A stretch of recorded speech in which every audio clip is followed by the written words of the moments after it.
Meus amados, então vamos lá. Feche os teus olhos alguns instantes. Diga assim comigo: Senhor Jesus, que nesta manhã o teu Espírito me faça aprender um pouco mais da tua palavra. Unja-me, Senhor. Abra os olhos do meu entendimento e capacita-me, Senhor, para fazer a tua obra. Em nome do Senhor Jesus. Amém, Senhor. Amém. Bom, meus amados, preste atenção aqui em mim, depois você vai acompanhando aí na folhinha. Nós somos a igreja do Senhor Jesus. Graças a Deus, o Senhor nos revelou a grandeza do seu amor, nos fez compreender a importância de servirmos a Deus. Hoje eu estava assistindo aqui a pouquinho da aula da Bispa Iraci Ramalho, que aliás, o estudo que ela dá todo domingo, de 8h30 às 8h40. Todo domingo tem estudo bíblico até 9h10, me perdoe, de 8h30 até as 9h10, né? E ela estava falando sobre a importância de nós sabermos que todos somos pecadores, que todos nós precisamos da misericórdia de Deus, todos nós estamos numa condição de pecado, precisamos desse perdão, e que só Jesus pode nos dar esse livramento do peso, da culpa, do pecado. E a gente tem que louvar muito a Deus. Você tem que louvar muito a Deus, porque Deus te fez compreender o que é ser um cristão. Deus abriu os teus olhos, te fez entender o que é o Evangelho. Eu louvo muito a Deus, porque eu recebi o Evangelho da minha mãe, que desde criancinha me levou para a igreja e me ensinou a ter temor a Deus. Hoje eu sou um pregador da palavra. Ainda agora eu estava ouvindo o sargento aí dar o testemunho, sargento Humberto, estava falando para a bispa lá: bispa, são vidas que Deus permitiu que através do nosso ministério nós pudéssemos alcançar, né? Eu louvo muito a Deus por essa oportunidade que Deus nos tem dado. Então, nós louvamos a Deus porque fazemos parte do corpo de Cristo, porque estamos inseridos no grande propósito de Deus. Você pensa quantas pessoas não terão oportunidade de serem salvas? Quantas pessoas se perderão? Quantas pessoas, infelizmente, não terão o privilégio de conhecer o Evangelho do Senhor Jesus? E nós conhecemos.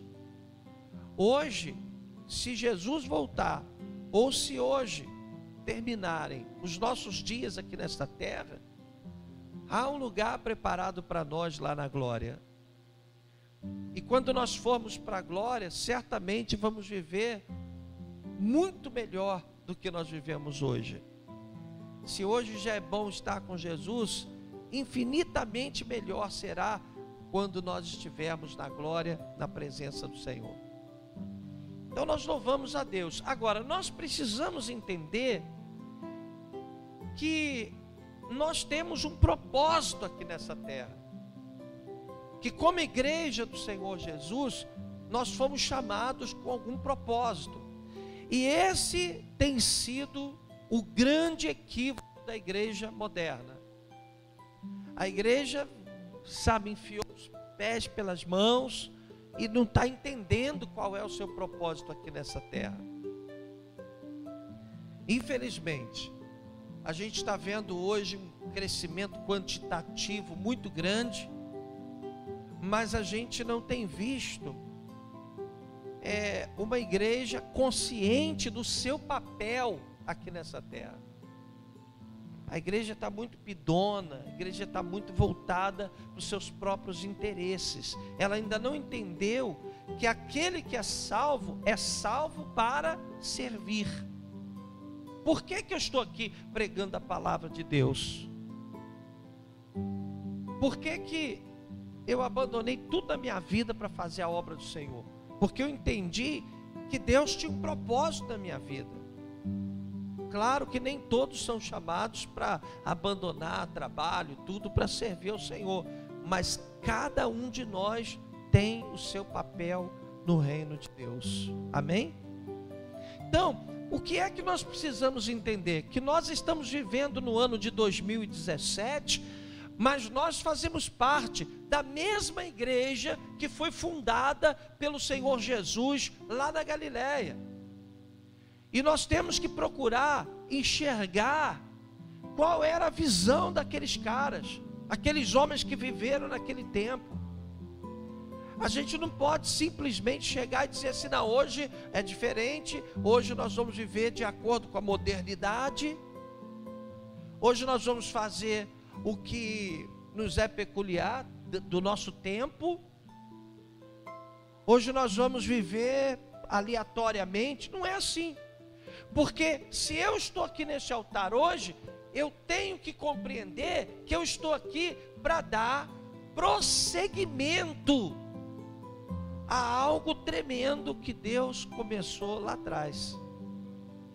Quando eu assisto, por exemplo, sobre o povo judeu, sobre o povo de Israel, tudo que aconteceu, o cativeiro, as coisas que aconteceram no passado, lá na história de Israel, eu acho fantástico, porque eu consigo me enquadrar dentro dessa história. Eu estou aqui hoje porque Davi existiu no passado. Eu estou aqui hoje porque Abraão foi chamado lá de Ur dos Caldeus e foi trazido para a Palestina, ali para Canaã.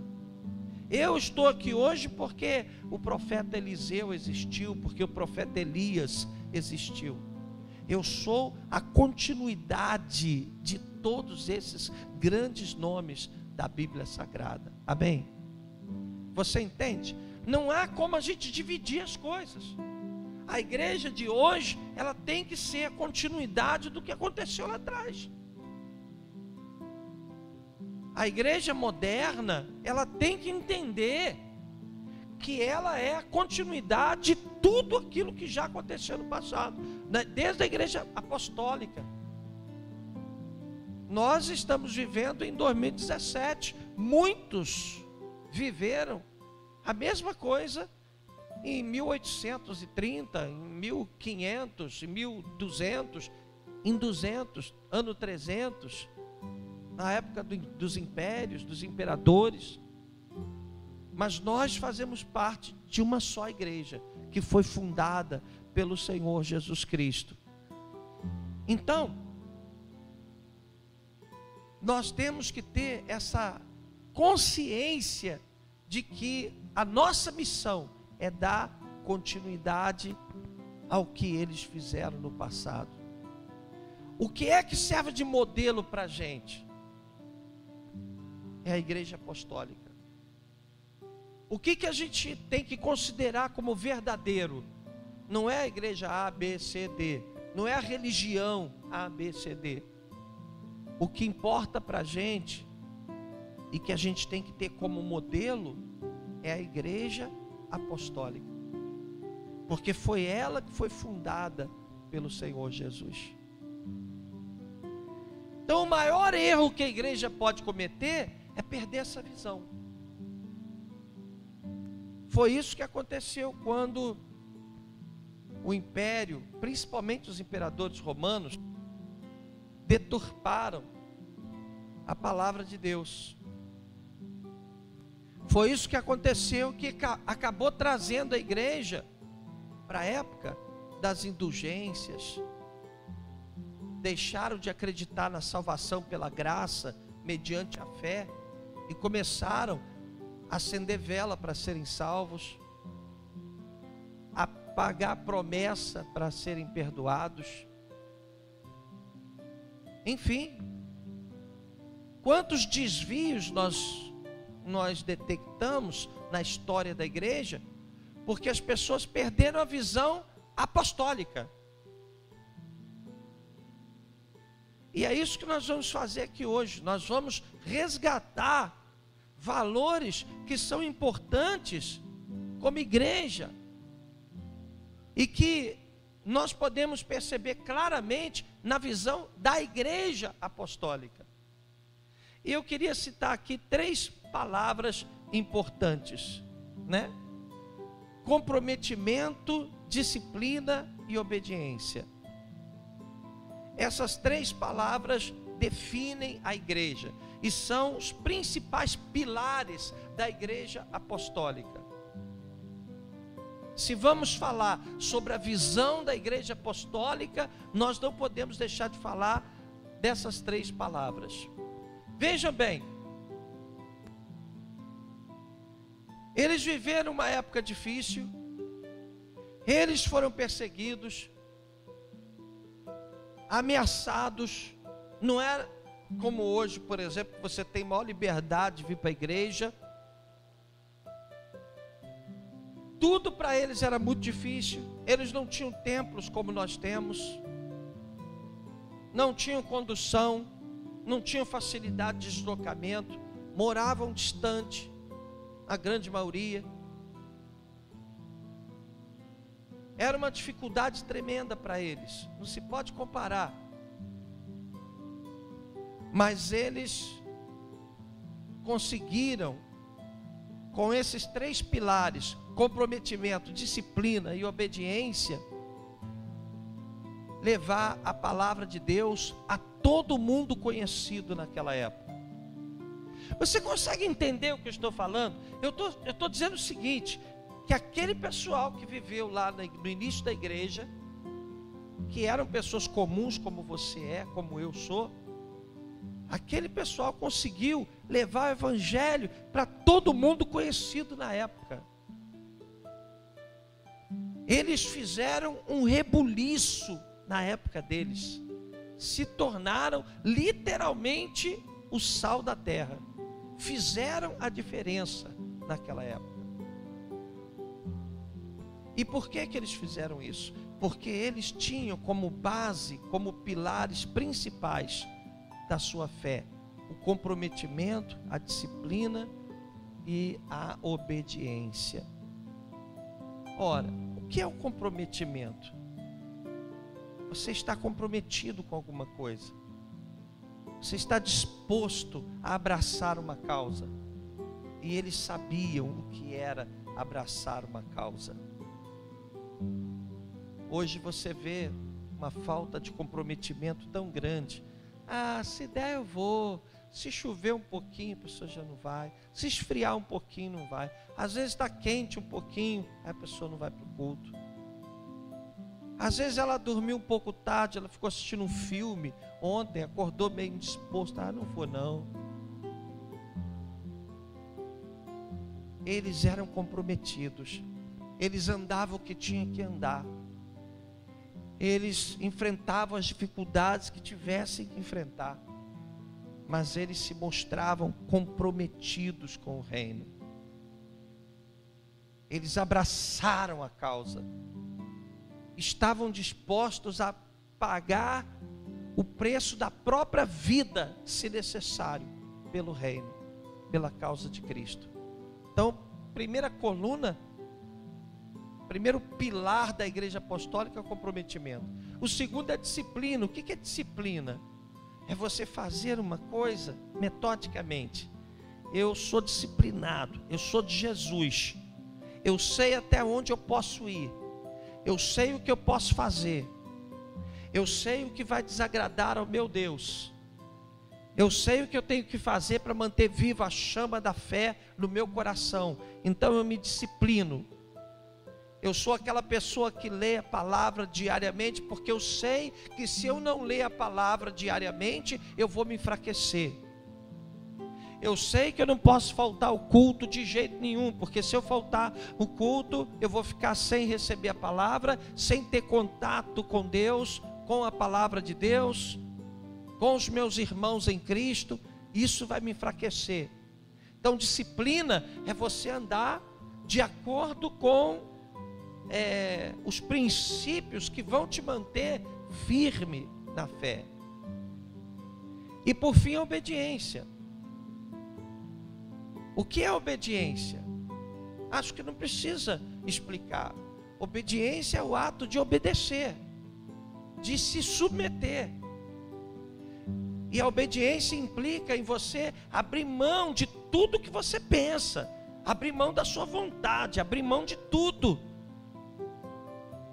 para abraçar uma causa, para ouvir alguém, para dar ouvidos a um princípio de regras, que muitas vezes, inclusive, se difere dos teus. É a obediência, é você dar ouvidos, é escutar, é saber obedecer. Então agora vamos para a nossa folhinha aí. Nós temos também aqui essa leitura bíblica. Na primeira pergunta que eu faço aí nessa lição, nós encontramos o seguinte: o que Jesus quis nos ensinar com a oração que ele fez lá no Getsêmani? Vamos ler Mateus capítulo 26, verso 39. Mateus capítulo 26, verso 39. O que é que Jesus quis nos ensinar com essa oração que ele fez lá no Getsêmani, que você já deve saber qual é, né? Mateus 26, verso 39. Quando Jesus estava ali para receber o beijo de Judas, né, no Getsêmani, para ser traído, diz aqui, olha: e indo um pouco mais para diante, prostrou-se sobre o seu rosto, orando, dizendo: meu Pai, se é possível, passe de mim esse cálice, todavia não seja como eu quero, mas como tu queres. O que Jesus estava querendo dizer ali? Jesus estava querendo dizer o seguinte: ele teria que se entregar, teria que ser preso, ele ia ser levado para a cruz. Muita gente pensa que Jesus estava com medo de sofrer, mas Jesus não estava com medo de sofrer. O que apavorava Jesus era o fato de que, pela primeira vez, o Senhor Jesus iria se sentir afastado do Pai. Pela primeira vez, o próprio Deus iria abandoná-lo por causa do pecado. Pela primeira vez, o Senhor Jesus iria experimentar o pecado, porque ele ia levar sobre ele o pecado de todos nós. Então ele faz uma oração: Senhor, meu Pai, se possível, passe de mim esse cálice. Mas Jesus sabia que não seria possível, porque ele havia vindo para este mundo para cumprir esse propósito. Ele já sabia que ia ter que morrer, ele já sabia que seria levado para a cruz. Então por que ele fez essa oração? Ele quis aqui nos dar uma lição, uma importante lição, que é a base da nossa fé, a lição da obediência. Ele disse: Pai, se possível, passe de mim esse cálice. Jesus está dizendo: olha, eu não queria viver essa realidade, eu não queria ter que passar por isso, eu não queria ter que viver tudo isso, eu não queria experimentar o pecado em mim, jamais. Eu não queria sentir o peso da culpa, jamais. Mas Senhor, eu estou aqui. Pai, eu estou aqui para obedecer. Então o princípio da obediência era muito forte no ministério do Senhor Jesus. Veja bem, nós estamos começando com Jesus, porque é a base de tudo. Ele que fundou a igreja, que você hoje faz parte dela. Não sou eu quem criou os princípios que são ensinados aqui nesse ministério. Você está aqui seguindo um princípio milenar.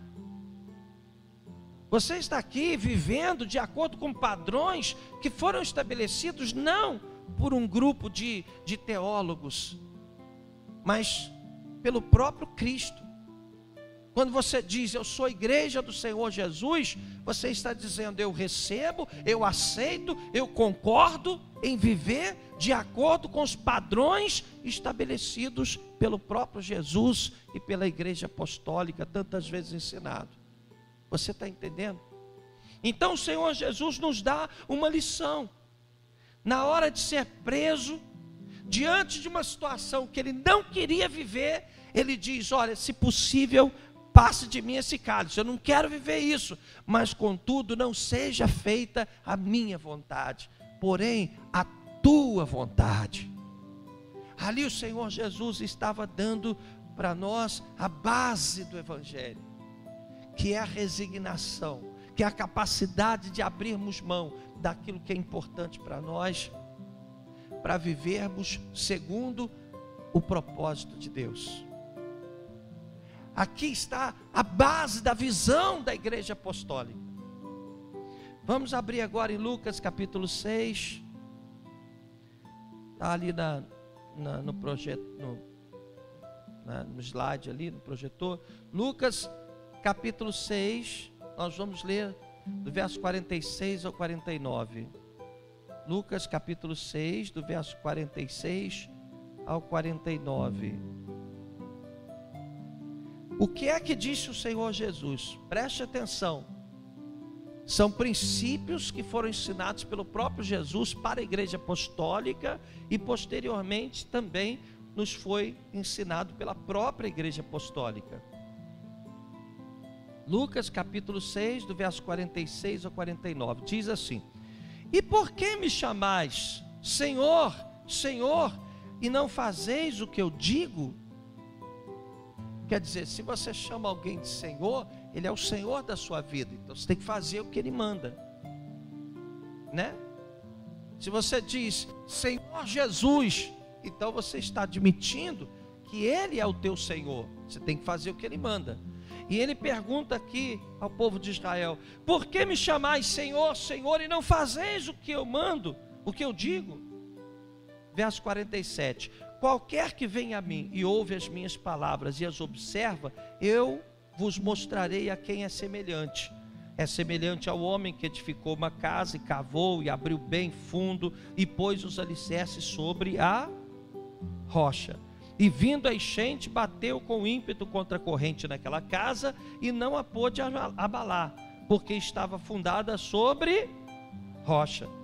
Mas o que ouve e não pratica, ou seja, não obedece, é semelhante ao homem que edificou uma casa sobre terra, sobre areia, sem alicerces, na qual bateu com ímpeto a corrente, e logo caiu, e foi grande a ruína daquela casa.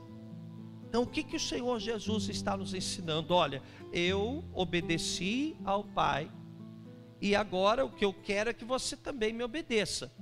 Se você me chama Senhor, Senhor, como é que você não obedece o que eu estou mandando? Como é que você não faz o que eu estou mandando você fazer? Se você fizer o que eu estou mandando, então vai ser como o homem que cavou bem fundo, construiu a sua casa em cima da rocha. Sua casa vai estar firme. Se você não der ouvidos ao que eu estou falando, vai ser como o homem que construiu a sua casa sobre a areia, sobre a terra.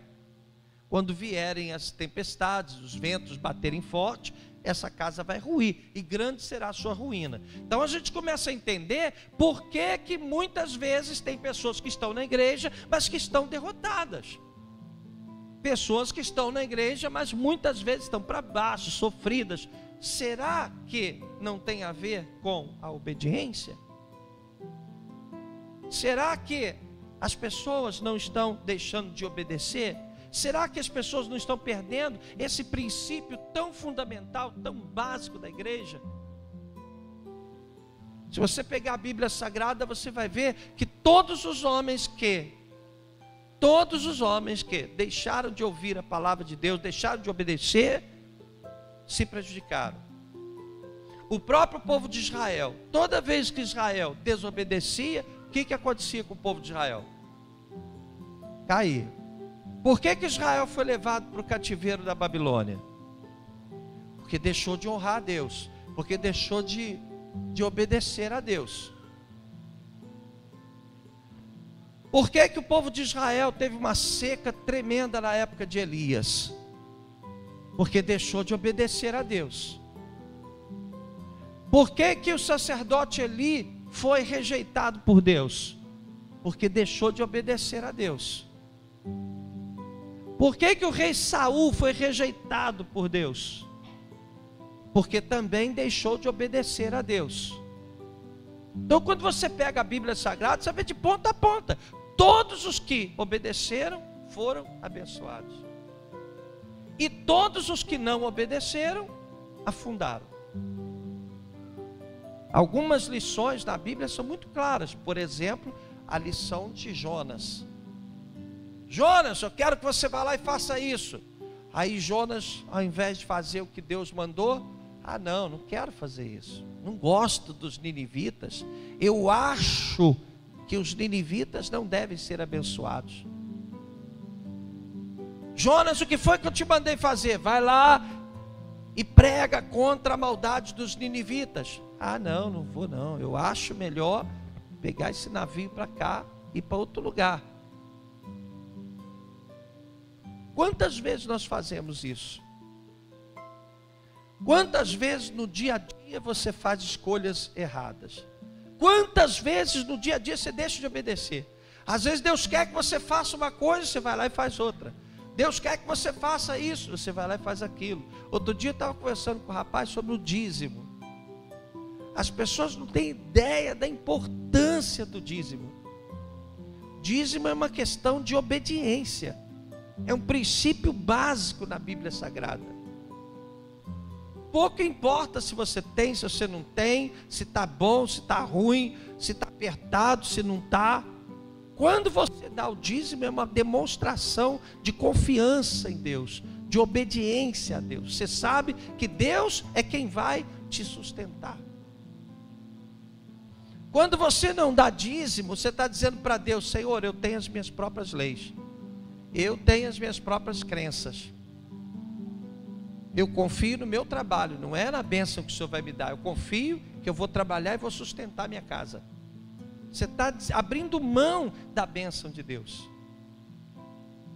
Então toda vez que você deixa de fazer o que Deus está mandando para fazer o que você quer, você vai de encontro a tudo o que foi ensinado na igreja apostólica, a tudo que nós consideramos visão apostólica. Você deixa de viver de acordo com a visão apostólica. E o caminho, sabe qual é? É a barriga do peixe. É a tempestade.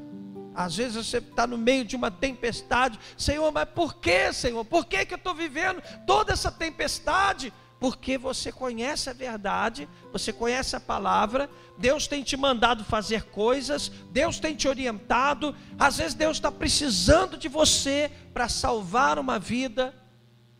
Às vezes Deus tem um propósito, só você vai poder ganhar uma determinada família. Às vezes só você poderia livrar o teu próprio filho, a tua própria casa de uma ruína. Mas você não tem se consagrado, você não tem ouvido a palavra. Muitas vezes a palavra é dita aqui. Por exemplo, nós estamos falando de avivamento sempre. Você acha que isso é por acaso? Não é por acaso. Se você tem o Espírito de Deus e é submisso à autoridade de Deus, você vai entender que se Deus está querendo te avivar, é porque Ele já está enxergando lá na frente coisas que você não consegue enxergar. Se Deus está querendo que você esteja mais em oração, consagrando a sua vida e bebendo mais dessa água e mais comprometido e viver, sabe? É porque Deus já está vendo o que vai acontecer, está te preparando para coisas futuras. Amanhã, se você estiver no meio do olho do furacão lá, no meio do maior sufoco, mas por que, Senhor? Porque quando Deus dirigiu que você tinha que se santificar, você tinha que ir para o altar, você tinha que orar mais, você tinha que estar mais comprometido, você não deu ouvidos. De repente você vem à igreja, vai para casa, mas você não está vivendo intensamente, ou na medida em que Deus espera que você viva a sua fé. Você entende? Então nós temos que prestar bastante atenção, porque a base da nossa fé está na obediência a Deus.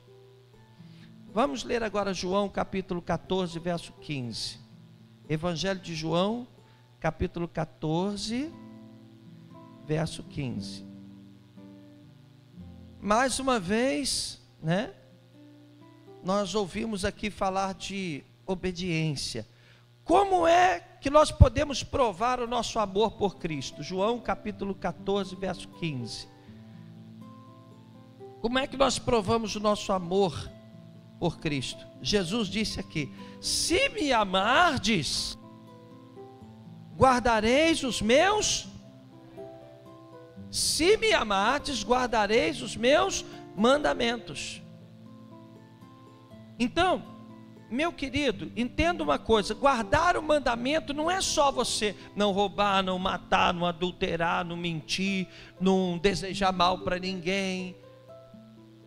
Guardar os mandamentos é também você compreender os pilares da igreja, a obediência, a disciplina, o comprometimento. Você tem que entender que, da mesma forma como aqueles caras lá atrás deram suas vidas pelo reino, pela palavra, hoje Deus também espera isso de vocês, espera isso de mim.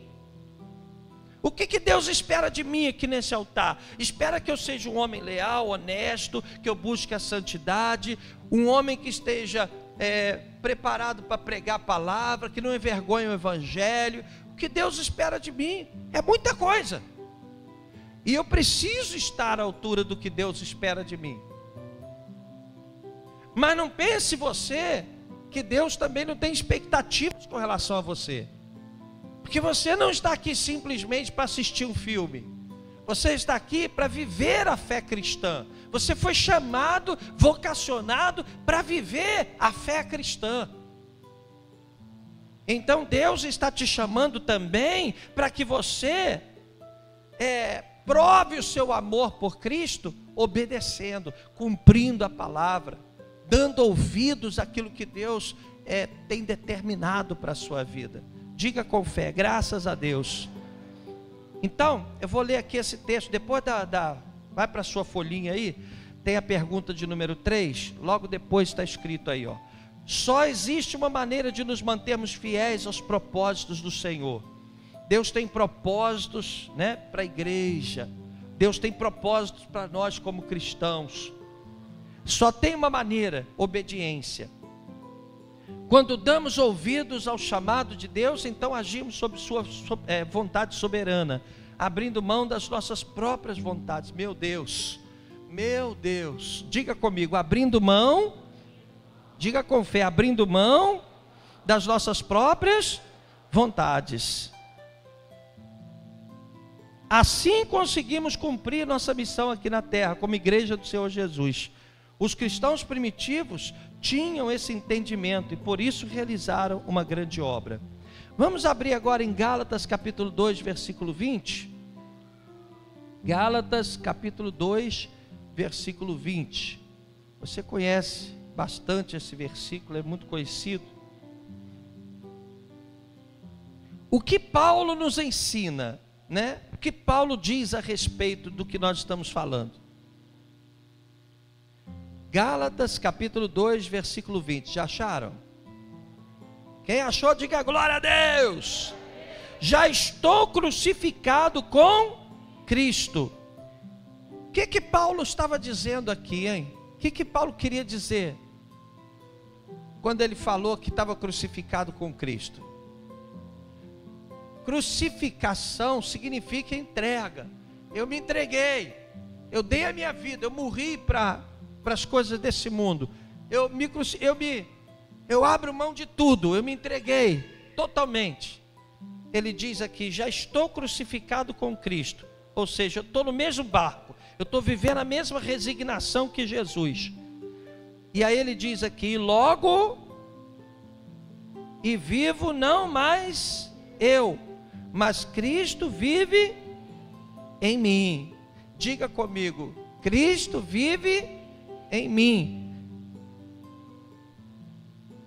Você entendeu? O nível de comprometimento que Paulo tinha com o evangelho se tornou tão grande que ele se sentia crucificado com Jesus.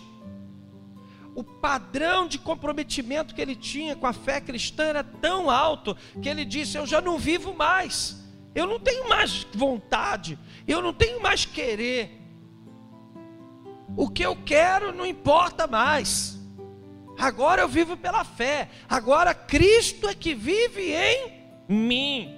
Você observou o padrão mesmo? Vamos agora abrir em Filipenses capítulo 3, versículos 7 e 8. Filipenses capítulo 3, versículos 7 e 8. Qual a transformação que Paulo viveu quando se tornou um novo homem em Cristo? Filipenses capítulo 3, versículos 7 e 8. Olha o que Paulo diz aí, acharam? Página 233 do Novo Testamento, para quem já tem a Bíblia Conquista. Filipenses 3, 7 e 8. Mas o que para mim era ganho, olha o que Paulo diz: o que para mim era ganho, reputei-o perda por Cristo. E na verdade tenho também por perda todas as coisas pela excelência do conhecimento de Cristo Jesus, meu Senhor, pelo qual sofri a perda de todas essas coisas, e as considero como o quê? Esterco, para que possa ganhar a Cristo. O que é que Paulo está dizendo aqui que via como esterco? Gente, o que é esterco? Cocô. O que Paulo está dizendo que via como cocô? Tudo que antes era importante para ele. Olha que coisa forte. Ah, bispo, eu não consigo parar de fumar de jeito nenhum. Gente, mas você vai perder tanta coisa maravilhosa porque você não consegue parar de fumar.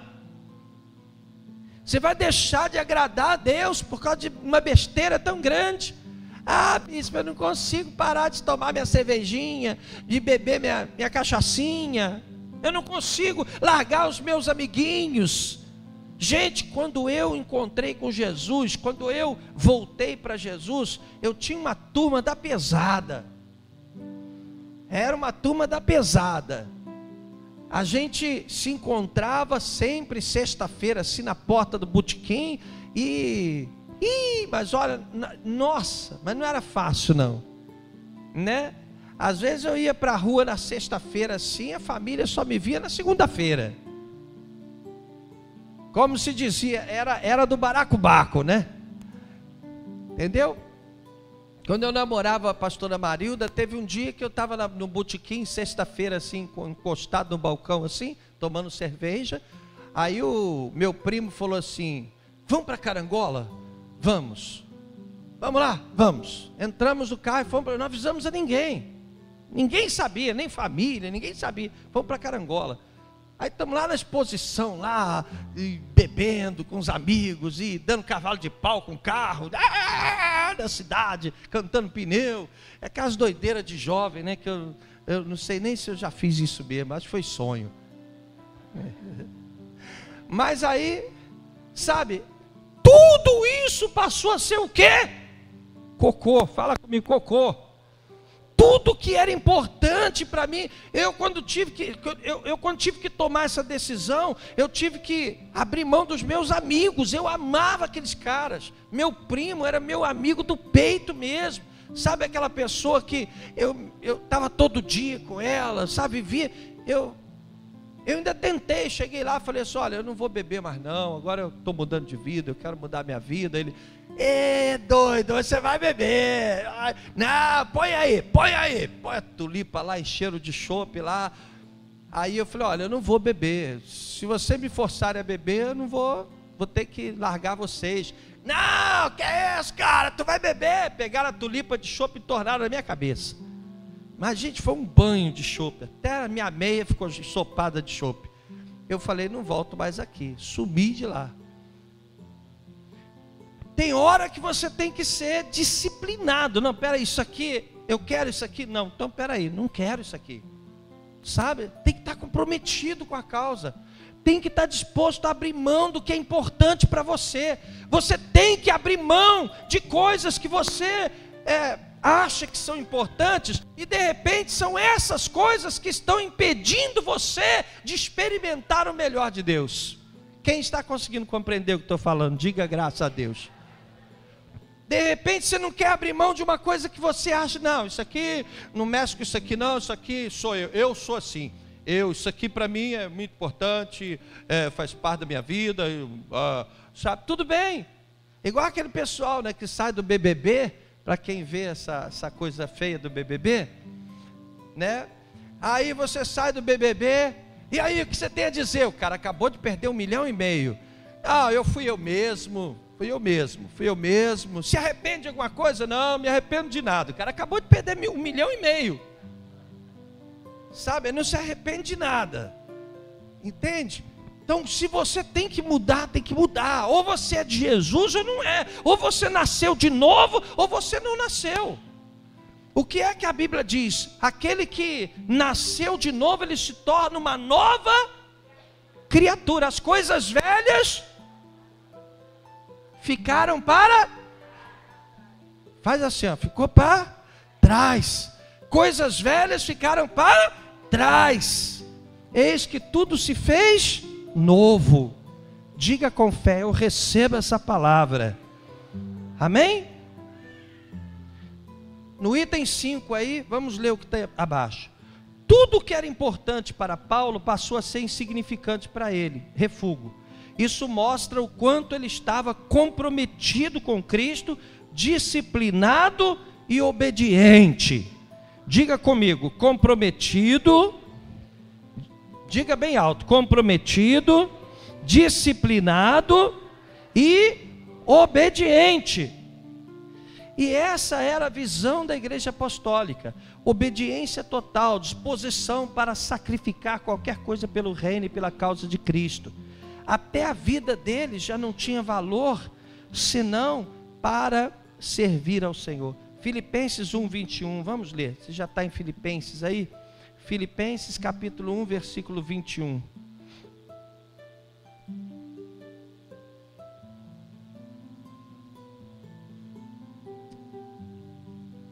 Filipenses 1:21. Porque, olha o que Paulo disse, porque para mim, o quê? O viver é Cristo,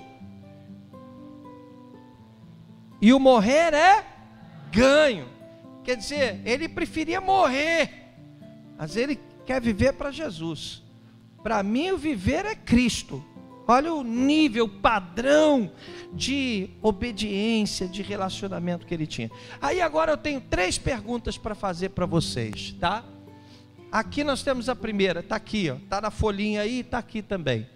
Você acha que a igreja está seguindo o exemplo da igreja apostólica? A igreja moderna está seguindo o exemplo da igreja apostólica? Sim ou não? A igreja de hoje tem procurado seguir os princípios, os valores da igreja apostólica? Hoje as pessoas estão com muita dificuldade de abrir mão das suas vontades, abrir mão dos seus valores, né? Segunda pergunta: você acha que os crentes de hoje estão dispostos a pagar o preço pela causa de Cristo? Sim ou não? O que é pagar o preço pela causa de Cristo? O que é? Você jovem, o que você tem que pagar o preço pela causa de Cristo? A gente está vivendo uma época aí, gente, que tudo está virando normal. As pessoas não estão preocupadas em saber o que Deus quer. As pessoas estão fazendo o que querem fazer. Você está entendendo? Nós estamos hoje tendo maior dificuldade de criar os nossos filhos, principalmente nessa fase de adolescência. O cara começa a questionar um montão de coisa. O troço está de cabeça para baixo. A criança nasce, quando ela começa a crescer, ela vai para a escola, a professora pergunta: e aí, você já decidiu? Você vai ser homem ou mulher? Aí ele olha para o meio das pernas dele e fala assim: eu estou confuso. Eu tenho um negócio aqui pendurado, mas eu não sei se eu sou homem, se eu sou mulher. Sabe, as coisas estão muito complicadas. Sabe, é isso que estão ensinando nas escolas. É isso que vão ensinar para os teus filhos, para os teus netos, porque é isso que está sendo discutido aí. Sabe? Então nós precisamos tomar bastante cuidado, porque a igreja precisa estar muito comprometida. Senão a igreja vai começar, tal como aconteceu lá atrás, na época do Império Romano. A gente vai começar a absorver a cultura. Já tem pastor casando com pastor. Já tem homens se casando, pastor casando. Já tem pastora casando com pastora.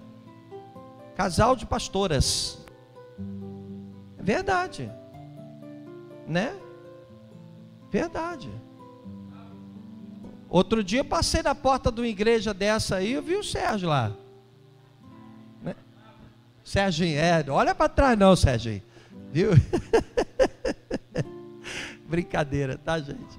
O Tildo que vai sempre lá, pastor Tildo, né, pastor Tildo? Você está entendendo?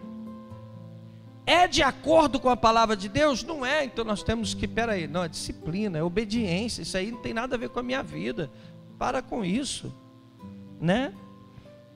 Terceira pergunta aí, você acha que os crentes de hoje abrem mão dos seus conceitos, valores, vontades?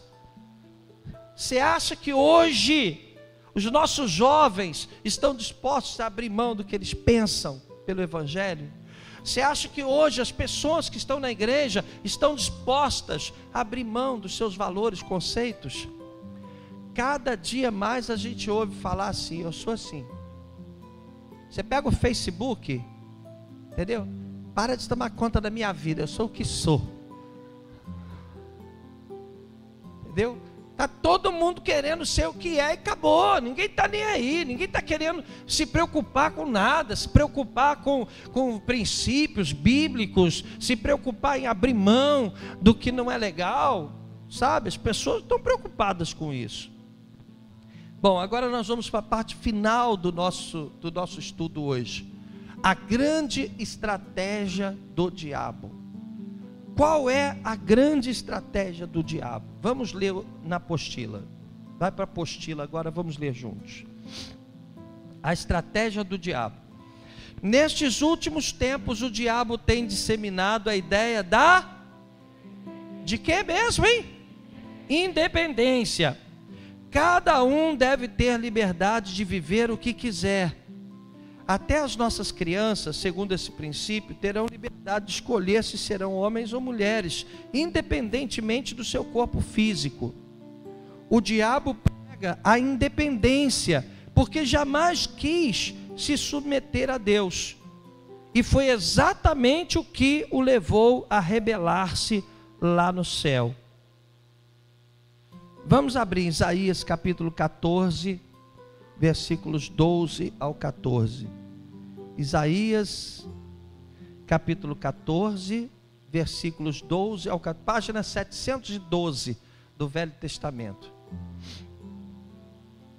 Quando eu der a página aqui, é sempre para as pessoas que estão com a Bíblia Conquista, tá? Página 712, vai mais rapidinho, né? Vamos lá. Como caíste do céu? Quem é que caiu do céu, hein? Lúcifer, né? Como caíste do céu, ó estrela da manhã, filha da alva?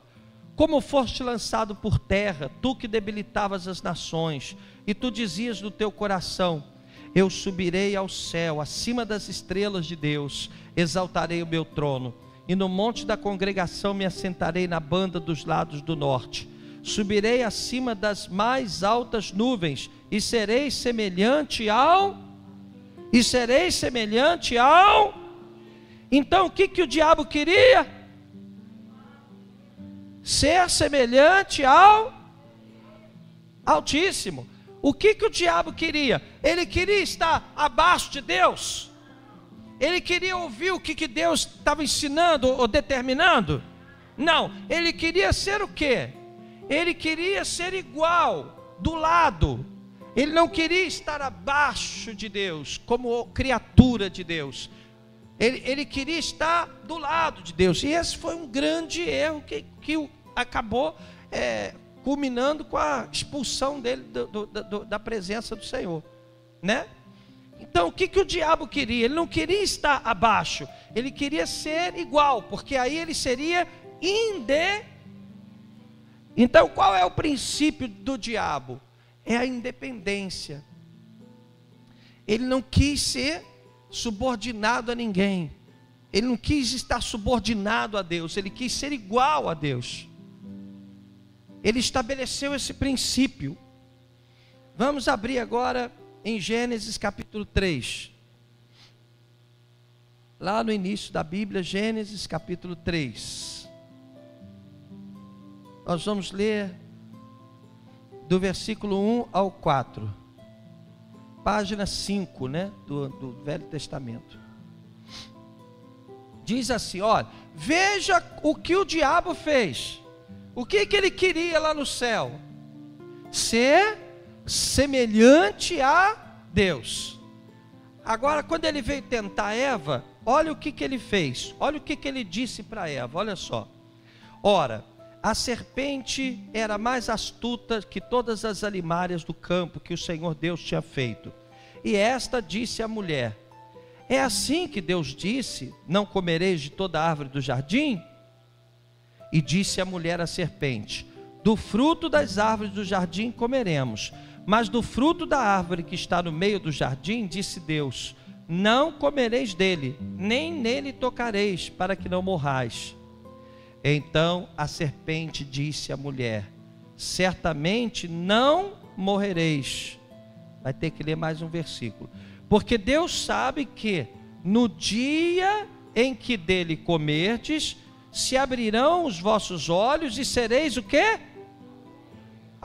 Sereis como o quê?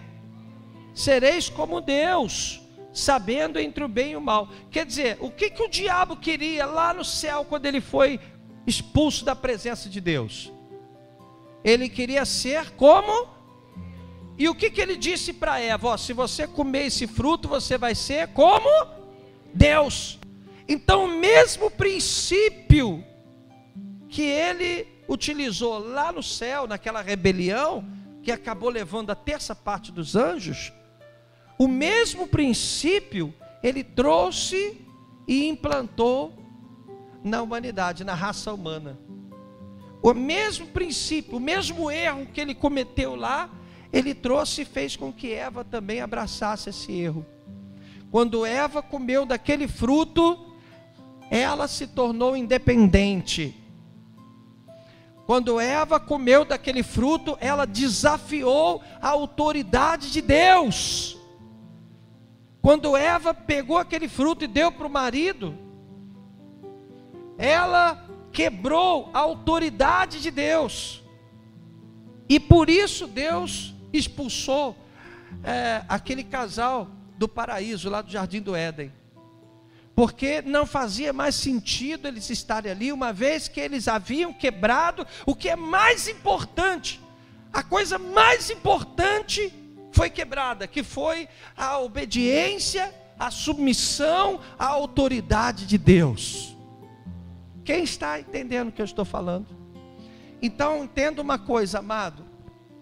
O que é que está fazendo o mundo estar nessa situação que está hoje? Desobediência. O que uma pessoa precisa para ser salva? Do perdão. E por que ela precisa do perdão? Por causa da desobediência. Você entende? E qual é a grande estratégia do diabo? A gente já está encerrando. Qual é a grande estratégia do diabo? O diabo nesses últimos tempos tem colocado no coração das pessoas esse princípio da independência. O diabo tem feito com que o filho não queira mais obedecer seu pai, eles são independentes. Hoje até criancinha já não quer mais ouvir pai, já não quer mais ouvir avô, já não quer mais obedecer ninguém. Estão enchendo de pancada os professores. Os professores na sala de aula agora, se forem corrigir seus alunos, eles entram na pancada, porque não tem mais respeito. Eu me lembro que no meu tempo, ser um professor, uma coisa muito respeitada. Hoje, não tem mais respeito. Você está entendendo? Marido não quer mais respeitar mulher, mulher não quer mais respeitar marido, filho não quer mais respeitar pai. Por quê? Porque está todo mundo se tornando independente. Cantor gospel, ele começa a cantar, Ele não quer mais ouvir o pastor dele, porque ele agora, ele é o cantor das multidões, ele está cantando, então ele sai por aí cantando. Você é de que igreja? Eu sou da Assembleia de Deus, a paz do Senhor. Vai ver se ele está lá, vai ver se ele está servindo ao Senhor lá. A maioria não está. Você entende? Não existe mais aquele comprometimento. Não, peraí, eu tenho meu pastor, eu tenho minhas lideranças. Porque as pessoas estão sendo ensinadas a se tornarem independentes. Por conseguinte, aqueles que são líderes também estão perdendo respeito por seus liderados. Hoje, eu me lembro que quando a gente falava do presidente da República, meu Deus, era uma coisa que a gente tinha que respeitar demais. Hoje todo mundo fala mal do presidente, né? Eu me lembro, eu era terceiro sargento, viu, sargento Humberto? Eu era terceireba, né? O maralé dos sargentos. Quando, isso em 1983, por aí, finalzinho ainda da ditadura, né? Ainda na época de João Figueiredo. Eu me lembro que quando a polícia me parava na rua, eu mostrava a minha carteira de sargento, terceiro sargento. Aí o soldado militar, ou não, sargento, prestava continência para mim. Era um respeito danado. Cada dia que passa, esse respeito está acabando. Quem concorda comigo, levanta a mão. Entendeu? E por que que se perde o respeito? Porque o diabo, ele está implantando a sua principal arma, que é a independência. Quando você pensa assim, não, eu falo o que eu quero falar, eu sou assim mesmo, tem que me aturar. O que é isso? A independência. Você pode errar, você pode afundar, cair no buraco, mas você vai continuar dizendo, não, eu penso assim, acabou, vai ter que me aturar. Eu sou assim mesmo, acabou. Quer dizer, onde está aquela questão do apóstolo Paulo? Logo já não sou eu quem vive, mas Cristo vive em mim. Onde está aquela coisa, sabe, de se entregar, de abrir mão, de perdoar, de amar? Eu aprendi com a nossa bispa uma coisa que eu não sabia. Amar é uma opção. Você sabia que amar é uma opção? Você sabia disso? Amar é uma opção. Eu nunca tinha pensado nisso. Eu pensava que amar era algo que brotava dentro de mim. Eu amo ou não amo? Mas a Bíblia manda você amar. Então, se a Bíblia manda você amar, é sinal que você tem opção. Você pode escolher amar, né? Então, sabe, muitas vezes a gente não quer ceder, a gente não quer perdoar, a gente sabe o que tem que fazer, mas a gente não quer fazer, e Deus fica, sabe, aborrecido com a gente. E cada vez que a gente faz uma coisa errada, coisa que Deus quer que você vá por aqui, você vai por ali, aí a gente vai parar na barriga do peixe. Aí você começa a ver crente sofrendo, você começa a ver crente com a vida derrotada, você começa a ver crente lá na miséria, lá cabisbaixo, tudo dá errado para ele, não consegue vencer profissionalmente, não consegue ganhar dinheiro. Você olha para ele, ele é um derrotado, ambulante ali, derrotado. Por quê? Porque ele não está se quebrantando, não está abrindo mão dos seus valores, não está indo para a cruz de Cristo, ele não está se entregando, ele não está se tornando obediente. Igreja para ele é uma coisa paralela, igreja para ele é uma coisa que é rotina. Ele vem domingo, ele vem, se der para vir, se não der também não vem. Durante a semana ele não lê a Bíblia, ele não prega para ninguém, não fala de Jesus para ninguém, ele não se consagra, ele tem tempo para tudo, mas não tem tempo para Jesus. Aquilo vai entristecendo o coração dele, entendeu? Do Senhor. E aí você começa a ver, às vezes você se depara com situações, você pensa, meu Deus, mas por que isso está acontecendo? Está acontecendo porque nós não estamos sendo obedientes. E essa é a estratégia do diabo, é fazer você se sentir absolutamente dono do seu nariz. É isso que ele quer, que você sinta dono do seu nariz. Você faz o que você quiser fazer, tudo bem, Deus te deu livre-arbítrio. Deus não deixou Jonas entrar no barco errado? Deus não deixou Eva comer o fruto que ele falou que era para não comer? Você pode comer também, mas você vai sofrer as mesmas consequências. E é isso que a gente não quer. E é isso que a gente tem ensinado aqui na igreja. Então, qual é a visão da igreja apostólica, tá? A visão da igreja apostólica, ela se fundamenta nesses 3 pilares, tá? Comprometimento. Se você não estiver comprometido, então você não pode dizer que está buscando a semelhança da igreja apostólica, que está na visão apostólica. Você não pode dizer, não, peraí, eu sou da igreja do Senhor Jesus. Peraí, mas a igreja do Senhor Jesus é muito comprometida. Foi o exemplo que aqueles caras deixaram para a gente. Você não é disciplinado. O que é disciplina? Quando você tem uma, né? Quando você tem uma disciplina, você sabe exatamente o caminho que você vai. Ah, vamos para cá, vamos não. Isso aqui. É igual aquele burro que carrega lenha. Ele sabe para onde ele vai. Não adianta puxar para lá, puxar para cá. Ele é disciplinado. Eu sou disciplinado. Ninguém vai me tirar do meu caminho. Ninguém vai me fazer desviar dos meus propósitos. Isso é disciplina. É você saber, você define o seu caminho. É aqui, é aqui. Tem gente que Maria vai com as outras, né? Tem gente que tem uma facilidade muito grande de oscilar. Ora está bem, ora não está. Depende de com quem anda. Você tem que saber qual é a sua fé. Isso é ser disciplinado. E obediência. Gente, obediência é uma coisa muito séria. Obedecer a Deus. Obedecer. Obedecer é muito mais do que você dizer não.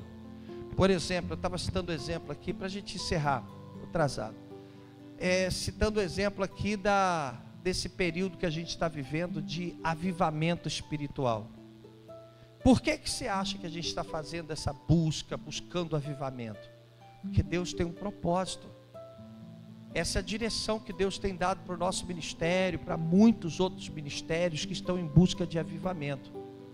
E por que razão? Porque Deus quer fazer alguma coisa grande, Ele precisa de uma igreja avivada. Deus já está pensando até nos seus filhos, nos seus netos.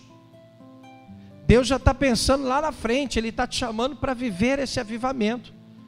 Obediência é você perceber que essa é uma vocação de Deus. Deus está te chamando para ser avivado. Se você não for avivado, amanhã você vai ficar mais uma vez perguntando, mas o que está acontecendo com a minha vida? Por quê? Estou na igreja sempre, eu vou sempre lá. Por que eu estou passando por tudo isso? Porque Deus te chamou para ser avivado e você não entendeu que isso era um chamado de Deus. E você não se preocupou em buscar esse avivamento. Então, essa é a visão da igreja apostólica, né? Na igreja apostólica não havia independência. Aqueles homens sabiam quem eram seus líderes, obedeciam. Aqueles homens estavam dispostos a servir. Eles abriam mão mesmo da vida deles, dos valores deles. Sabe, eu vivi muito essa experiência quando eu era militar e Deus me chamou para fazer a obra. Se eu fosse parar para pensar, eu não dava baixa naquela época de jeito nenhum, porque ser militar naquela época era ser, né, irmão? Militares eram muito valorizados naquela época, né? Época da ditadura. Eu não teria saído de lá de jeito nenhum. Eu me lembro que uma vez, né, eu fui com um grupo de pastores orar no monte, lá em Vilar dos Teles. E eu estava orando lá, ainda era sargento ainda. Aí comecei a olhar assim, e Deus começou a me mostrar que cada lâmpada que estava acesa lá embaixo representava uma família que precisava conhecer Jesus. Naquela época, o Rio de Janeiro era uma das cidades mais espíritas, mais macumbeiras do país. Como Deus me usou para abençoar a vida de pessoas que estavam sendo destruídas por essas coisas. Como Deus me usou. Quantas e quantas. Olha, eu e Bispa, por exemplo, me lembro de uma vez que a gente Agora a gente não pode nem ficar falando essas coisas, ficam gravando aí, botando, né, botando no ar. Mas o que a gente fazia naquela época, quantidade de gente que era liberta, que a gente quebrava, destruía, entrava nos lugares quebrando, destruindo, fazendo. Deus nos usou poderosamente para fazer isso. Vocês estão olhando para o bicho já foi muito doido, gente. Doido mesmo. A bispa se lembra disso. A gente fazia coisas que eu vou te falar. Pra você ter uma ideia, eu andava todo de branco, sapato branco, meia branca, calça branca, blusa branca, e eu falava que eu era o espiritualista de Paula. Como ganhei almas, meu Deus, como... Olha, para você ter uma ideia, tinha sexta-feira que a gente começava a atender, tipo assim, tinha o culto, tinha um jejum na igreja, 9 da manhã, a gente fazia o jejum. Depois do jejum, eu cheguei a atender, dar número para atender pessoa por pessoa, 100 pessoas.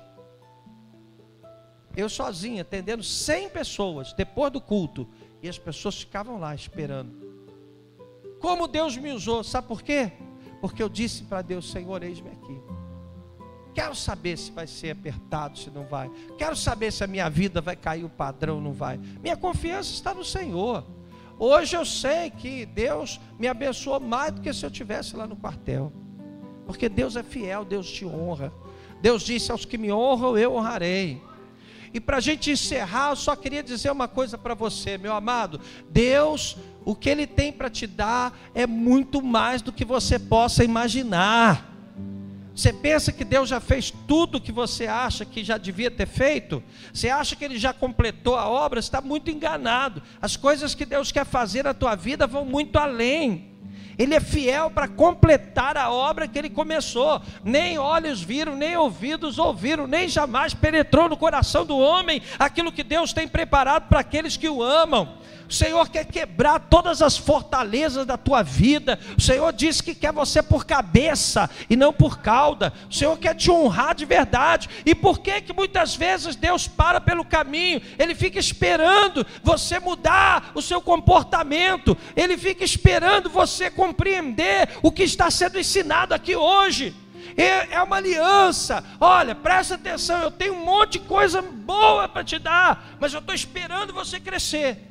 Eu estou esperando você obedecer. Eu estou esperando o seu comprometimento. Eu estou esperando a sua disciplina. Eu estou esperando a sua obediência para poder te dar tudo isso que eu tenho para te dar. Aí você vai perceber que o que eu tenho para te dar é grande.